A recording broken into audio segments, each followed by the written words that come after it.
The weapons that both the US and the UK are sending over, the HIMARS and M270 systems, are multiple launch rocket systems. What they essentially provide the Ukrainians with is something that significantly outranges the tube-based, for example, howitzer artillery, which they've been using to contest Russian artillery fire in the Donbass up until this point.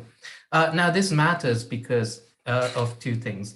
Firstly, the conflict has moved into a much more positional phase in which artillery and the ability to overwhelm an opponent with fire matters more than, for example, high maneuvering at speed, as it was in the first sort of weeks of the conflict.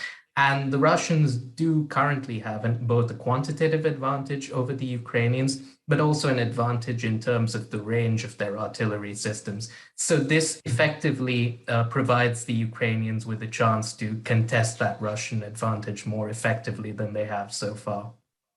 And the UK isn't the only country to be supplying more weapons, is it? German Chancellor Olaf Scholz has said that they'll also be offering missiles and radar systems. Um, how does it differ to what we have been providing? And is there an argument to say we should have handed over all this hardware at the beginning, and things might be slightly different in the Donbass right now?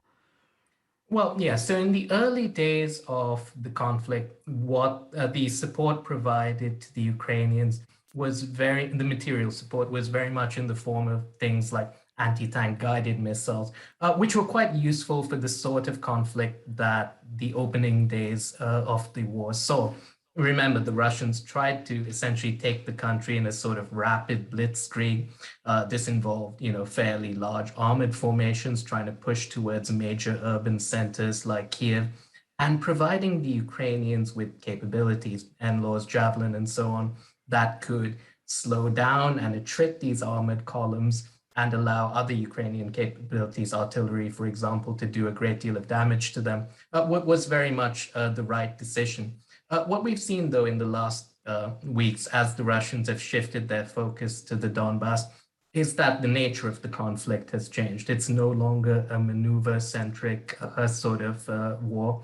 It's now very much positional. The Russians are advancing slowly, only after having prepared the ground with large amounts of artillery. And so the nature of the aid the Ukrainians require has also shifted. So I don't necessarily think the sort of aid that's necessary for the Ukrainians now would have been optimal in the early days of the conflict. What they received at the time was very much what they needed, but their needs have shifted as the Russian approach has shifted. And what about Russia's reaction to these promises of new equipment from the UK, from Germany, and indeed from the US? I think Russia said that Ukraine's push for weapons will only lead them to expand their conflict. How accurate is that? How bullish a threat is it? Or is it likely to be something they would follow up on?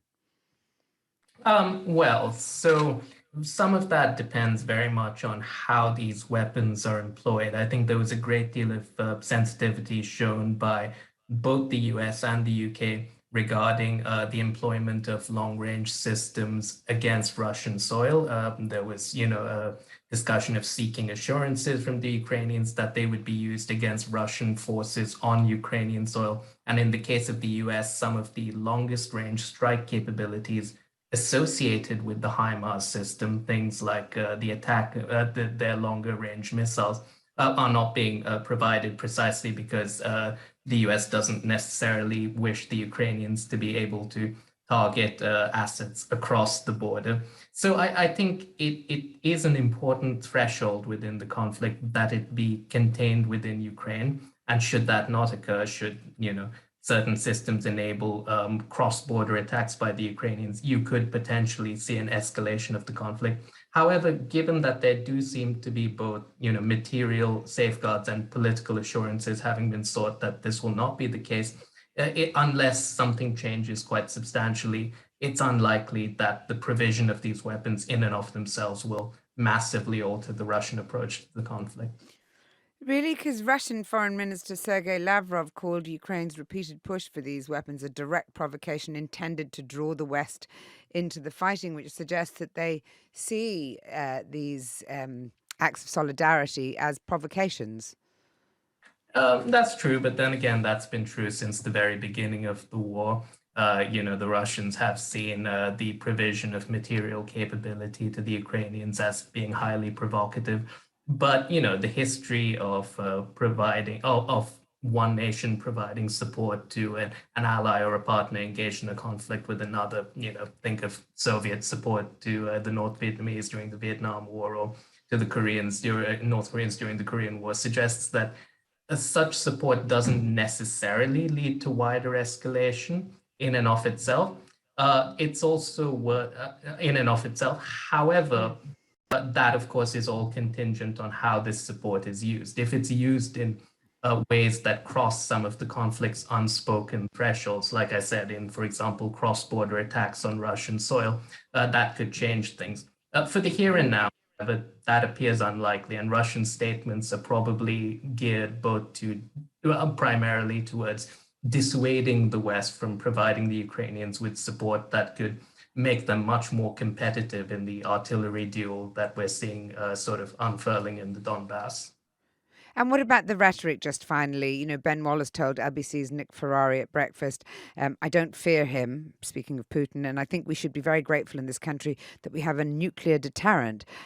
Not words that you really want your defense secretary to be using.